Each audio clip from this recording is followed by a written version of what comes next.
늘 반갑습니다. 날씨가 많이 추워진 것 같습니다. 성도님들 감기 조심하시기 바랍니다. 올 1년이 정말 빨리 지난 것 같습니다. 어느덧 이제 2015년의 마지막 달이 되었습니다. 이게 매해 12월이 되면은 꼭 이제 지난 1년들을 되돌아보게 되면서 시간이 굉장히 빨리 간 것 같다라는 이런 생각을 하게 되는 것 같고, 또 아쉬운 점들 그리고 후회스러운 일들을 한번 되돌아보게 되는 것 같습니다. 그러면서 이제 후회해봤자 소용없는 그런 일임에도 가끔 이럴 때가 있는 것 같아요. 마치 그 후회를 하는데 마치 과거를 바꿀 기세로 아주 격하게 후회하는 경우가 있는 것 같습니다. 성도님들 이런 경험 없으신가요? 저는 이제 몇 해 전에 친구랑 같이, 별로 친한 친구는 아닌데 친구랑 같이 이렇게 아르바이트를 한 적이 있어요. 인천에서 발전기를 이렇게 교체하는, 큰 발전기를 교체하는 건데 한 5주 하고 300만 원 정도 벌었습니다. 굉장히 센 아르바이트였죠. 이게 아무나 들어갈 수 없는 거라서 제가 이렇게 소개를 못 시켜드리겠는데, 굉장히 센 아르바이트를 했는데 한 번은 이렇게 회식을 하는데, 저는 이제 뭐 술을 안 마시니까 근데 그 친구가 이제 술을 아주 진탕 마시고 이렇게 토악질을 하고 이렇게 해놨더라고요. 근데 거기 계신 분들이 너 친구니까 너가 치워라 이러는 거예요. 그래서 제가 이제 치웠습니다. 정말 많이도 먹었더라고요. 그래서 다 치우고 화가 나서 그 친구한테 막 뭐라고 했습니다. 뭐라고 했더니 이 친구가 도리어 저에게 막 욕을 하더라고요.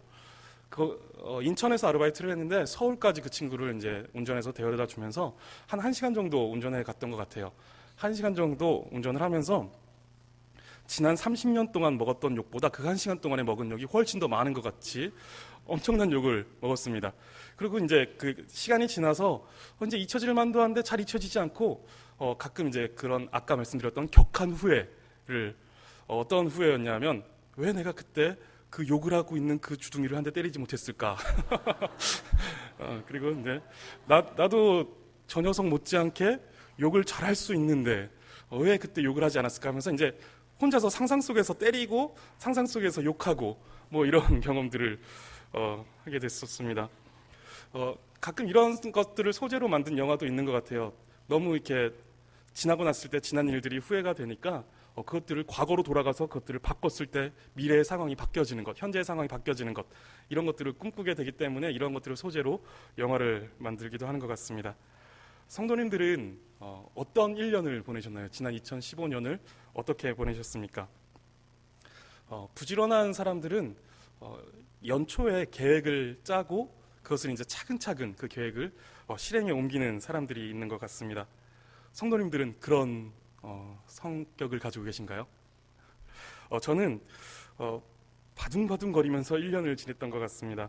하루하루를 이렇게 살아냈다라는 그런 느낌이 지난 1년 동안 있었습니다. 계획에 따라서 살았다기보다는 이 일을 마치면 그 다음 일이 몰아치고, 그 다음 일을 마치면 그 다음 일이 또 몰아치고, 그래서 제가 계획에 따라서 그 일을 주도해 나갔고 일을 끌고 나갔다기보단 그 일이 저를 끌고 나간 것 같은 그런 1년을 보낸 것 같습니다. 저희 교회는 이제 홍강 목사님께서 부임하시고 큰 계획을 하나 갖게 됐습니다. 성도님들 그게 뭔지 아시나요? 목사님도 뒤에서 당황하셨을 텐데 뭔가 저희가 그것을 이제 우리는 표어로 기억하고 있습니다. 저희가 아침마다 이제 목사님께서 그렇게 서로에게 권면하라고 하시면서 여기 써 있는 세상을 지키는 거룩한 파수꾼, 이것이 우리 교회의 표어이자 그리고 큰 계획이었고 목표였습니다. 성도님들은 지난 한 해 동안에 세상을 지키는 그 파수꾼으로서의 어떤 역할들을 하면서 사셨습니까? 저는 가끔 어떤 단어를 이 단어 무슨 뜻인지는 대충 알겠는데 정확히 그 의미를 모를 때 사전을 찾아봅니다. 그래서 제 핸드폰 어플에는 국어 사전 어플을 깔아놓고 있습니다. 제가 그래서 파수꾼이라는 단어를 한번 찾아봤습니다. 성도님들 파수꾼 이러면 대충 이 단어가 어떤 뉘앙스를 가지고 있는지 충분히 추측은 되는데 국어 사전에 뭐라고 나와 있는지는 잘 모르시죠? 국어 사전에는 이렇게 두 가지 의미가 있더라고요. 첫 번째는 경계하여 지키는 일을 하는 사람이라는 의미가 있고, 그리고 두 번째는 어떤 일을 한눈 팔지 않고 성실하게 하는 사람을 비유적으로 이르는 말이라고 나와 있습니다. 파수꾼이라는 단어의 개념을 이렇게 이 두 가지로 정리해서 다시 이 표어를 읽어보면 느낌이 조금 더 와닿을 것입니다. 세상을 경계하여 지키는 거룩한 파수꾼, 그리고 다른 것에 한눈 팔지 않고 성실하게 세상을 지키는 거룩한 파수꾼, 이런 의미가 됩니다. 오늘 본문은 에스겔서입니다.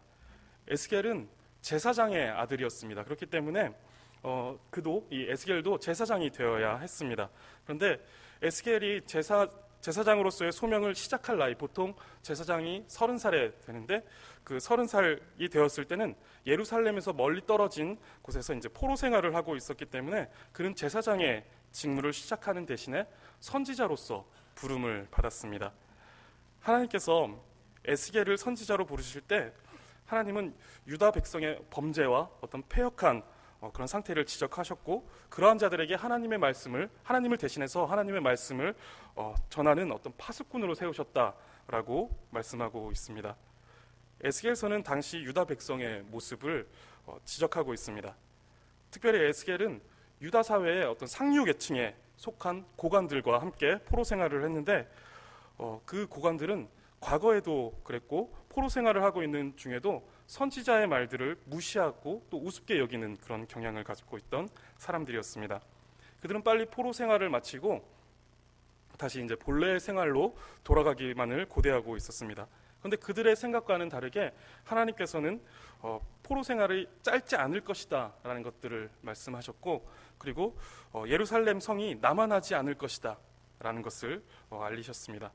이들은 하나님을 잊어버리고 온갖 더러운 죄악들을 일삼았습니다. 성경은 그 죄악들을 일일이 나열하고 있습니다. 오늘 본문 외에도 그 앞뒤로 살펴봤을 때 이들의 죄악들이 낱낱이 고발되고 있는 것들을 살펴볼 수가 있습니다. 그런데 이 유다의 범죄는 이 고관들에게만 해당되는 것이 아니었습니다. 오늘 본문을 보면 제사장들이 그랬고 또 선지자들이 그랬습니다. 상황이 말 그대로 총체적 난국이었습니다. 이러한 가운데 그들은 하나님의 진노를 피하는 것이 불가피한 상황에 있었습니다. 본문 30절 말씀을 보게 되면 하나님께서 이러한 상황 중에 어떠한 사람을 찾고 계신다라고 말씀하십니다. 30절을 함께 보도록 하겠습니다. 22장 30절입니다. 이 땅을 위하여 성을 쌓으며 성 무너진 데를 막아서서 나로 하여금 멸하지 못하게 할 사람을 내가 그 가운데에서 찾다가 찾지 못하였으므로, 이렇게 말씀하고 있습니다. 하나님께서는 성 무너진 데를 막아설 사람을 찾으신다라고 말씀하고 있습니다. 유다는 총체적으로 패역하였고 그리고 무너져 내리고 있었습니다. 고관들에게서도 그리고 선지자와 제사장들에게서도 희망을 찾아볼 수가 없었습니다. 그 누구도 성 무너진 데를 막아설 사람이 없었다라는 것입니다. 지금 한국 사회의 상황을 보면서 총체적 난국이다라는 이런 표현을 쓰곤 합니다. 신뢰를 잃은 정부, 그리고 이성을 잃은 국민, 어디서부터 손을 써야 할지 모르는 상황에서 그 누구도 이렇다 할 대안을 제시하지 못하고 있는 것 같습니다. 이러한 어떤 정치적인 면에서도 그렇지만 문화적인 면에서는 더 심각한 그 죄악상이 드러나고 있습니다. 동성애를 합법화하자라는 그 요구가 있고 또 혼전 동거를 결혼을 결정하는데 합리적인 판단을 제공하는 수단으로 여기는 그런 사람들이 있습니다. 그리고 간통을 개인의 사랑으로 받아들여서 처벌하지 못하게 하는 사회가 되었습니다. 이외에도 수없이 많을 것입니다. 이제는 죄를 죄로 여기지 않고 그 죄를 개성과 자유로 합리화시키면서 세상이 미쳐가고 있는 것 같습니다. 더구나 이제 다양성의 시대를 맞이하게 되면서 그들에게 옳고 그름의 어떤 기준을 제시해 줄 수가 없는 상태가 되어버렸습니다. 이것이야말로 정말 총체적 난국입니다. 이러한 시대에 기준을 제시해 줄 사람들이 필요합니다. 그리고 그 일은 교회만이 할 수가 있습니다. 교회만이 진리를 가지고 있고 시대와 문화 속에서 변하지 않는 하나님의 진리만이 이 사회와 이 시대에 기준을 제시할 수 있습니다. 그런데 문제는 이러한 가운데 한국교회도 기준을 잃어버린 듯한 그런 모습을 가지고 있다는 것입니다. 오늘 본문에서 선지자와 제사장들이 죄악 가운데 옳고 그름을 잃어버리고 가증한 제물을 드리고 거짓 메시지를 선포한 것과 마찬가지로 한국 교회가 그런 것 같습니다. 한국 교회가 기준을 잃어버렸다라는 것을 가장 대표적으로 볼 수 있는 예는 교회가 사회 법정의 기준을 요구하고 있다라는 것입니다. 무엇이 잘못이고 또 이것이 누구의 잘못인지를 교회 안에서 판단하는 것이 아니라 사회 법정에 그것을 요구하고 있다는 것입니다. 누구의 잘못인가 또 무엇이 잘못인가를 사회 법정에 요구하고 있는 것입니다. 교회는 진리를 가진 공동체입니다. 진리 앞에 우리는 서야 하고 또 그 진리의 판단에 따라서 스스로를 정화시킬 수 있어야 하는데 교회는 그러한 자정 능력을 잃어버렸다라는 것을 보여주는 것입니다. 교회가 바르게 서 있다라면 세상이 교회의 기준을 요구했을 것입니다. 그리고 교회는 세상의 진리를 전파함으로 기준을 제시할 수 있었을 것입니다. 그런데 그러한 능력을 제대로 나타내지 못하고 있는 것입니다. 하나님은 이러한 시대 속에서도 끊임없이 찾고 계시는 사람이 있습니다. 성 무너진 데를 막아서는 사람입니다. 하나님은 참된 파수꾼을 찾고 계십니다. 그리고 하나님은 지금도 계속해서 우리의 죄악상을 지적하시고 돌이킬 것을 요구하고 계십니다. 역대하 7장 14절 말씀을 보면 내 이름으로 일컫는 내 백성이 그들의 악한 길에서 떠나 스스로 낮추고 기도하여 내 얼굴을 찾으면 내가 하늘에서 듣고 그들의 죄를 사하고 그들의 땅을 고칠지라 라고 말씀하십니다. 이 말씀을 보면 하나님의 백성이 악한 길에서 떠나 스스로 낮추고 기도하여 하나님의 얼굴을 구하면 하나님께서 그들의 죄를 사하시겠다라는 것입니다. 그런데 여기서 끝나지 않고 말씀은 그들의 땅을 고치시겠다라고 하는 것입니다. 하나님의 얼굴을 구하면 그들의 땅을 고치겠다. 그들의 죄를 사하는 것만이 아니라 그들의 땅을 고치시겠다라고 말씀하십니다. 하나님의 백성이 하나님의 백성답게 살면 그 백성을 고치시고 또한 그 백성이 살고 있는 땅을 고치시겠다라는 것인데 이러한 말씀은 창세기에서도 나타나고 있습니다. 하나님께서 소돔과 고모라 성의 죄악을 보시고 그 성을 멸망시키고자 하십니다. 그런데 아브라함이 그 앞을 막아서서 하나님의 뜻을 돌이키시기를 구하고 있습니다. 그것에 대하여서 하나님께서 최후에 이제 그 땅에 의인 10명만 있어도 멸망시키지 않겠다라고 말씀하십니다. 이 말씀은 하나님의 백성이 그 소돔과 고모라 성에 10명만 있어도 그 성을 멸망시키지 않겠다라는 것이었습니다. 그런데 결국은 멸망하고 말았습니다. 세상은 아담과 하와의 불순종 이후에 죄악이 관영하기 시작했고 사람들은 스스로 죄악을 극복할 수 있는 능력이 없었습니다. 성경을 보면 지금 한국 사회에서 나타나는 이러한 문제들, 그런 죄악상들이 전혀 새로운 종류의 죄가 아니다라는 것을 알 수가 있습니다. 죄는 애초부터 걷잡을 수 없는 모양으로 난잡했던 것입니다. 죄가 이제 점점 그 세력이 확장되어져 갔다는 것이 아니라 아담의 불순종과 함께 이 땅에 충만하게 자리를 잡았다라는 것입니다. 그리고 어느 누구도 스스로 그 죄악을 극복하지 못했다라는 것이 성경이 말하고 있는 역사입니다. 그런데 하나님께서 그러한 시대 속에서 아브라함을 부르시고 또 모세를 부르시고 다윗을 부르셔서 그들을 파수꾼으로 세우십니다. 그리고 그들로 하여금 하나님과 그 백성 사이에 서서 하나님의 법을 알리게 하셨고 또 하나님의 백성들을 이끌어 나가도록 하셨습니다. 그들을 통해 하나님의 백성들이 하나님 백성답게 사는 법을 알게 되었고 또한 죄악된 길에서 돌이킬 수 있도록 방향을 제시받게 되었습니다. 그리고 2000년 전에 지금으로부터 2000년 전에 완전한 파수꾼이신 예수님께서 이 땅에 오셨습니다. 예수님은 아브라함보다 그리고 모세보다 그리고 다윗보다 크신 분이십니다. 예수님은 하나님이심에도 불구하고 사람의 몸을 입고 이 땅에 내려오셨습니다. 그리고 십자가로 하나님과 우리 사이에 서서 하나님의 진노를 막아서셨습니다. 우리는 그 예수님을 믿음으로 멸망하지 않고 영생을 얻게 되었습니다. 그리고 예수님은 지금도 우리를 위해 중보하고 계십니다. 그리고 교회를 통하여서 지금도 그 일을 계속해서 진행하고 계십니다. 예수님의 중보 사역, 즉 죄악으로 무너진 틈을 막아서서 하나님의 진노를 막아서는 일, 이것을 교회를 통하여서 하신다는 것입니다. 교회는 예수 그리스도를 머리로 하고 있는 그리스도의 몸이고 또한 지체입니다. 막아선다라는 것은 중재한다라는 것이고 중보한다는 것입니다. 그런데 막아서는 일은 간단하지가 않습니다. 예수님은 이를 위하여서 사람의 몸을 입고 이 땅에 내려오셨고 창조주께서 피조물에게 모욕을 당하시며 죽임을 당하셨습니다. 그리고 예수님은 이 일로 우리를 부르고 계십니다.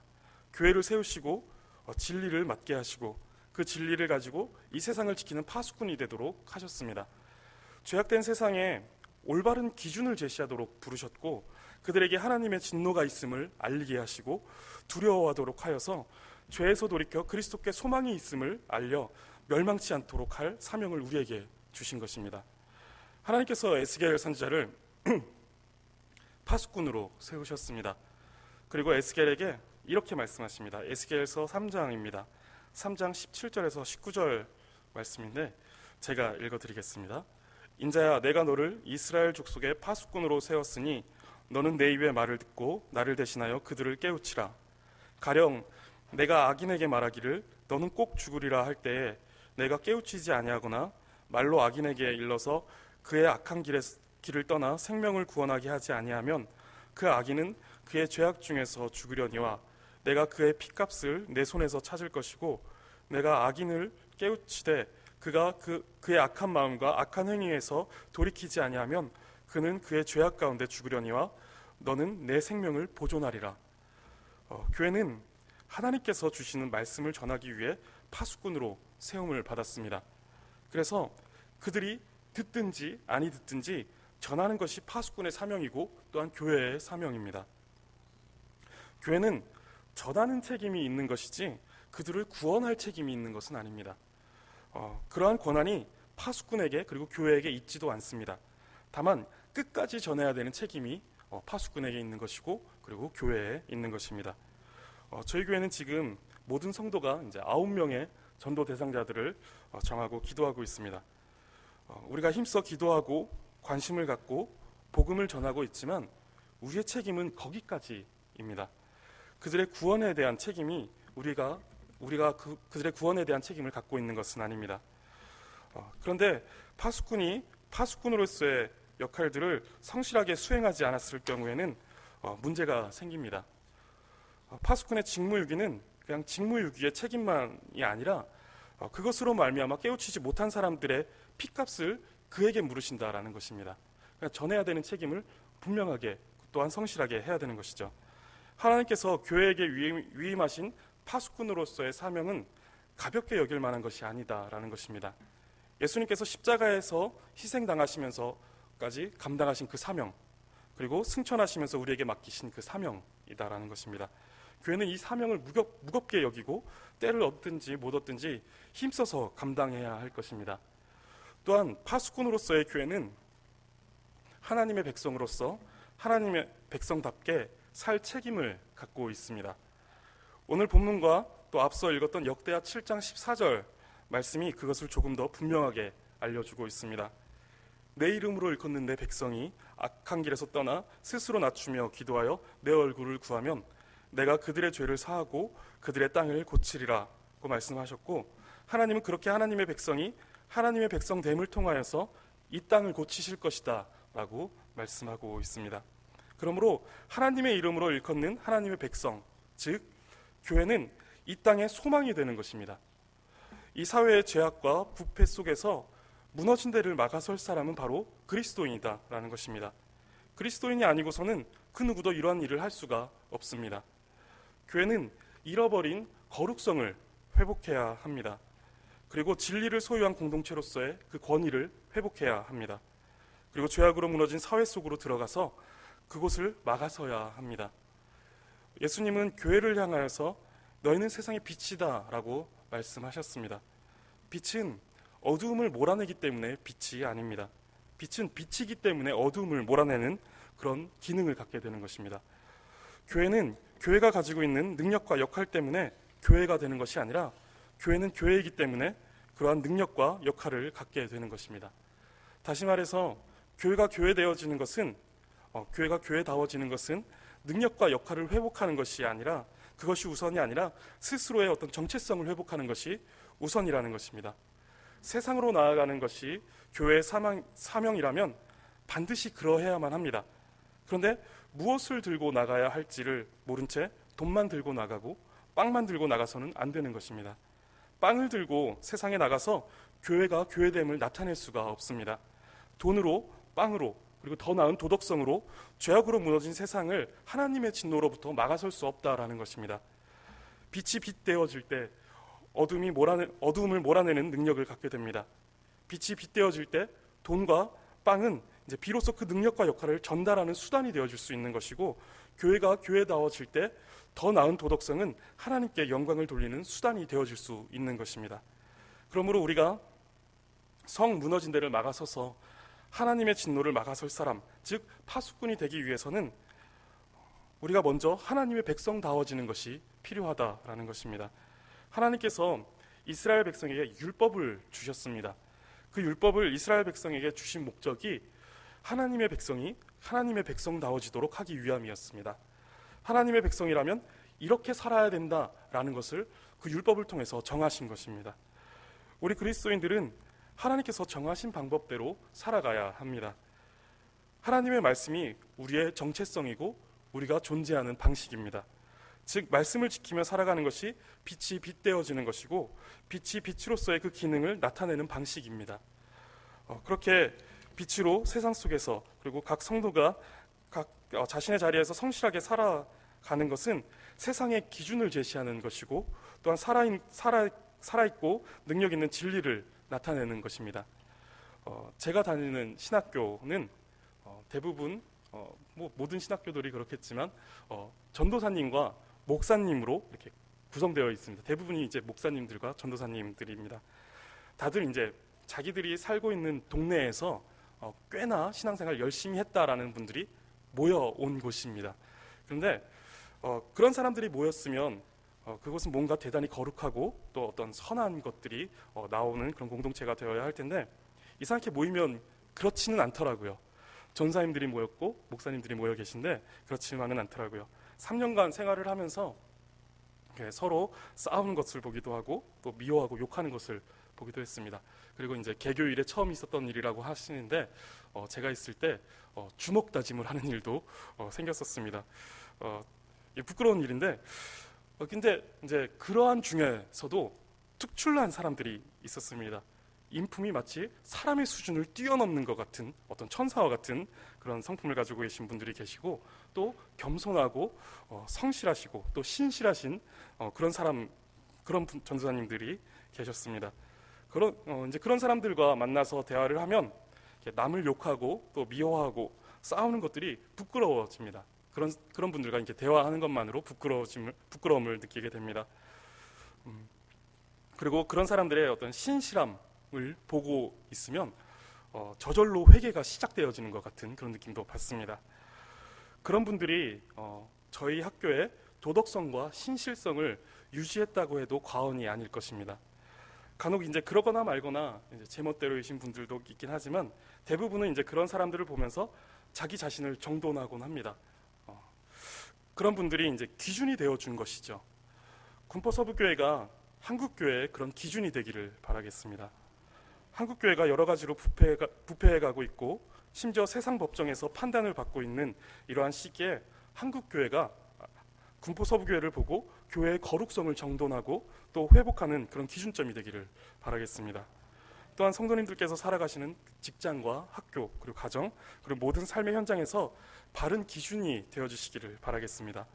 성도님들의 선한 행실로 하나님께 영광을 돌리게 되고, 또한 성도님들의 삶을 통해 그리스도의 향기를 풍김으로 인해서 방향을 잃고 방황하는 사회가 구주 되신 그리스도를 바라볼 수 있게 하시기를 바라겠습니다. 하나님은 지금도 성 무너진 데를 막아설 사람을 찾고 계십니다. 하나님은 하나님의 백성이 하나님의 백성답게 삶으로 이 땅을 회복시키시기를 원하십니다. 하나님은 이렇게 세상을 지키는 거룩한 파수꾼을 찾고 계십니다. 군포서부교회가 하나님의 말씀을 품고 죄악으로 무너진 세상 가운데로 들어가 그 무너진 곳을 막아서는 거룩한 파수꾼이 되기를 바라겠습니다. 그리스도께서 십자가로 이루신 화평을 널리 전하여 세상을 지키는 우리 모두가 되기를 바라겠습니다. 기도하겠습니다.